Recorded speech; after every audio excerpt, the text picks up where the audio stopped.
ለወራት በውዝግብ ውስጥ የቆዩት የህወሓት አመራሮች ወደ 4 ኪሎ ደጅ ጠንተዋል። እርስ በርስ መግባባት አቅቷቸው ችግራቸውን በውስጥ ጉዳይ ለመፍታት የተለያዩ ሙከራዎችን ያደረጉት የሃይማኖት አባቶችና የተለያዩ አካላት በመሃላቸው ገብተው በውስጣቸው የተፈጠረውን ችግር ለመፍታት ቢሞከርም ረጅም ጊዜ ተኪዶም አመርቂ ውጤት ያላመጣው የሁለቱ ኃይሎች መከፋፈል ወደ ከፍተኛ ደረጃ እያመራ ባለበት ወቅት ወደ 4 ኪሎ አቅንተው ከጠቅላይ ሚኒስቴሩ ተማልዶንና አንዳንድ ጥያቄዎችን አቅርበው የተነፈጉም አሉ። በዶክተር ደብረጽዮን ገብረ ሚካኤል የሚመራው የህወሓት ቡድንና በጊዜያዊ አስተዳደሩ ፕሬዝዳንት አቶ ጌታቸው ረዳ የሚመራው ሁለት የትግራይ ኃይሎች ቡድን መከፋፈል ውስጥ ከገባ ወራቶች ተቆጥረዋል። ከቀናት በፊት ወደ 4 ኪሎ ደጅ የጠኑት እነዚህ ኃይሎች በዶክተር ደብረጽዮን ገብረ ሚካኤል የተነሳ ለጠቅላይ ሚኒስቴሩ የቀረበ ጥያቄም የተጠበቀው አይነት ምላሽ ሳያገኝ ተነፍገው ተመልሷል። ይህ በዶክተር ደብረጽዮን ገብረ ሚካኤል የሚመራው ቡድን ጠቅላይ ሚኒስቴሩን የጠየቀው ምንድነው? ምንስ ምላሽ ተሰጣቸው? በሚለው ዙሪያ በዛሬው የሰሞኑን ኢትዮጵያ ኬሎ ሚዲያ ፕሮግራማችን ይዘንላችሁ እንቀርባለን። ከፕሮግራሙ ጋር አብሬያችሁ ቆይታ የማደርገው እኔ አብዲስ አደፋር ነኝ። መልካም ቆይታም።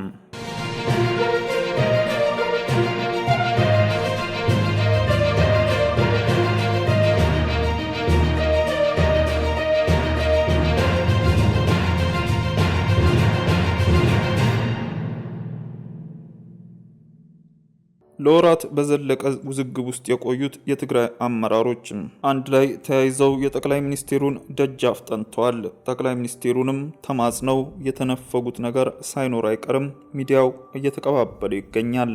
ለዓመታት ደም አፋሳሽ ጦርነትን ካስተናገደ በኋላ ትንሽ አረፍ ያለው የትግራይ ህዝብ ላይ ሌላ እንቅፋት የሆኑበት እነዚህ የህወሓት አመራሮች ለሁለት ተከፍለው በስልጣንና በአመራርነት ጉዳይ ላይ ሽኩቻ ውስጥ ገብተው አንደኛውን ሲያባረር አንደኛውን ስም ሲነሳ እንዲሁም ስም ሲያጠፋ ህዝባዊ ዘመቻን ሲያስከፍትና ሌሎች እርምጃዎችንም ሲወስድ ቆይቶ የትግራይ ህዝብን እያማረረ ይገኛል።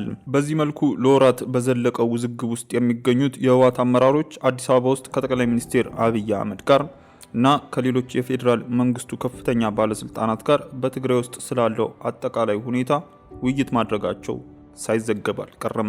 በህወሓት ሊቀመንበር ዶክተር ደብረጽዮን ገብረ ሚካኤል እና በትግራይ ክልል ጊዜያዊ አስተዳደር ፕሬዝዳንት ጌታቸው ረዳ መካከል ካለፈው ዓመት አጋማሽ ወዲህ የተከሰተው አለመግባባት አሁንም ቀጥሎ ሁለቱም ወገኖች እየተካሰሱም ይገኛሉ። ሐሙስ ህዳር 26 ቀን 2017 ዓ.ም አዲስ አበባ ላይ በጠቅላይ ሚኒስቴሩ ጽህፈት ቤት ውስጥ በተካሄደው ውይይት በክልሉ የጸጥታና የፖለቲካ ጉዳዮች ላይ ውይይት መደረጉን መንግስታዊ መገናኛ ብዙሃን የዘገቡ ቢሆንም የሁለቱ ወገኖች መካሰስ በዚህ ስብሰባ ላይ መከሰቱ ስማቸውን መጠቀስ ያልፈለጉ በውይይቱ ቀርበው የተከታተሉ ታማኝ ምንጭ ለቢቢሲ ትግርኛ ተናግረዋል። በፌዴራል መንግስትና በትግራይ ክልል አመራሮች መካከል የተካሄደው ውይይት ዋነኛ ትኩረቱ በክልሉ የጸጥታና የፖለቲካ ችግሮችን በጋራ መፍታት በሚቻልባቸው ሁኔታ ላይ ሲሆን የጊዜያዊ አስተዳደሩ ፕሬዝዳንት ከስልጣን እንዲነሱ ጥያቄ መነሳቱ ተነግሯል። በደብረጽዮን የሚመራው የህወሓት ቡድን በትግራይ እየተከሰተ ላለው ችግር የጊዜያዊ አስተዳደሩን ደካማነት በመግለጽ ለዚህም ፕሬዝዳንት ጌታቸው ረዳ ምክንያት መሆናቸውን በመግለጽ ጌታቸው ተነስቶ ምክትሉ ጄኔራል ታደሰ ወረደ ቦታውን እንዲይዙ ሐሳብ ማቅረባቸውን ጉዳዩን በቅርበት የተከታተሉ ተሳታፊ ተናግረዋል። በጊዜያዊ አስተዳደሩ አቶ ጌታቸው ረዳ የሚመራው የህወሓት ቡድን ጊዜያዊ አስተዳደሩ ስራውን በተገቢው መንገድ እንዳያከናውን በማድረግ ደብረጽዮንን እና ቡድናቸውን ከሷል። ለጊዜያዊ አስተዳደሩ ስራዎች እንቅፋት የሆናችሁት እናንተ ናችሁ፣ በደብረጽዮን የሚመራው የህወሓት ቡድን ናችሁ በማለት ምላሽ የሰጡት ጌታቸው ረዳ በጦርነቱ የተፈናቀሉ ሰዎች ወደ ቀያቸው እንዳይመለሱ አድርገዋል ሲሉም ከሷቸዋል።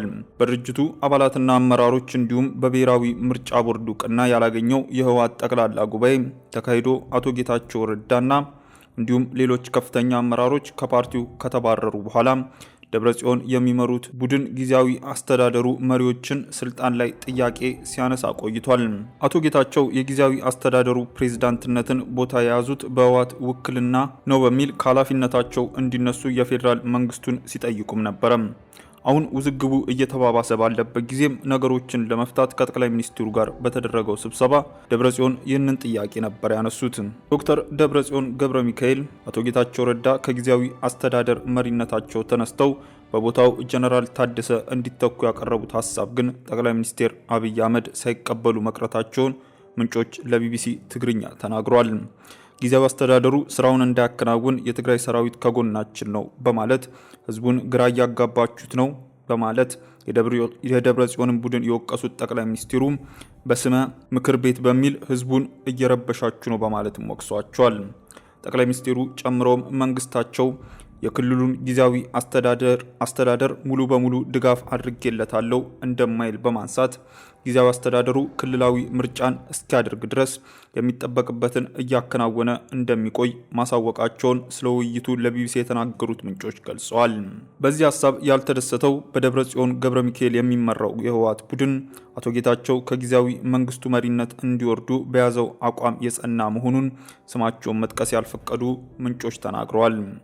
ለወራት በዘለቀ አለመግባባት ውስጥ ያሉት የህወሓት አመራሮች ከዚህ ቀደም በተደጋጋሚ ወደ አዲስ አበባ በመምጣት ከፌዴራል መንግስቱ ባለስልጣናት ጋር ቢነጋገሩም የፌዴራል መንግስቱ ግን ቡድኖቹ ችግራቸውን በጋራ እንዲፈቱ በመምከር መመለሱን ምንጮች ጠቁመዋል።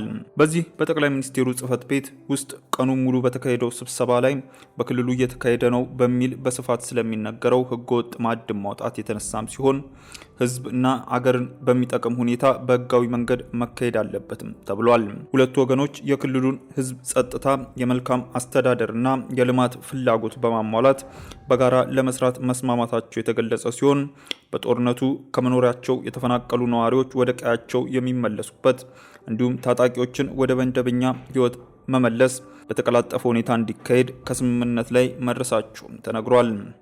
በተጨማሪም የክልሉ የተፈጥሮ ሀብት በህጋዊ መንገድ ብቻ ጥቅም ላይ እንዲውሉ እንዲሁም ህዝባዊ የመንግስት አገልግሎቶች ተሻሽለው የህዝቡ ፍላጎቶች በሚያሟላ ደረጃ እንዲቀርቡ አስፈላጊ ስራ እንዲከናወን ከስምምነት መደረሱን የመንግስት መገናኛ ብዙሃን ዘግቧል። በውይይቱ ላይ ከፌዴራል መንግስቱ በኩል ከጠቅላይ ሚኒስትሩ በተጨማሪ የጦር ኃይሎች ጠቅላይ ኢታማዦር ሹም ፊልድ ማርሻል ብርሃኑ ጁላ፣ የውጭ ጉዳይ ሚኒስቴር ጌዲዮን ጢሞቴዎስ፣ የብሔራዊ መረጃና ደህንነት አገልግሎት ዋና ዳይሬክተር ሬድዋን ሁሴንን ጨምሮ ሌሎች ከፍተኛ ባለስልጣናትም ተሳትፈዋል። ከትግራይ ክልል በኩል ደግሞ ከጊዜያዊ አስተዳደሩ አቶ ጌታቸው ረዳ፣ ጀነራል ጻድቃን ገብረትንሳኤ፣ ጀነራል ታደሰ ወረደ እንዲሁም ከህወሓት በኩል ደብረጽዮን ገብረ ሚካኤል ምክትላቸው አማኑኤል አሰፋና ሌሎችም ተገኝተው እንደነበረ መረጃዎች አጠናክረው ጠቁመዋል። ውድ ተመልካቾቻችን በዛሬው በሰሞኑን ኢትዮጵያ ፕሮግራማችን ይዘንላችሁ የቀረብናቸው ሳምንታዊ አበይት ዋና ዜና ይህ ነበረ። ከሌሎች የኬሎ ሚዲያ ፕሮግራሞች ጋር መልካም ቆይታን እየተመኘን ከፕሮግራሙ ጋር ቆይታ ያደረኩት እኔ አብዲስ አደፋር ነበርኩ። መልካም ጊዜ።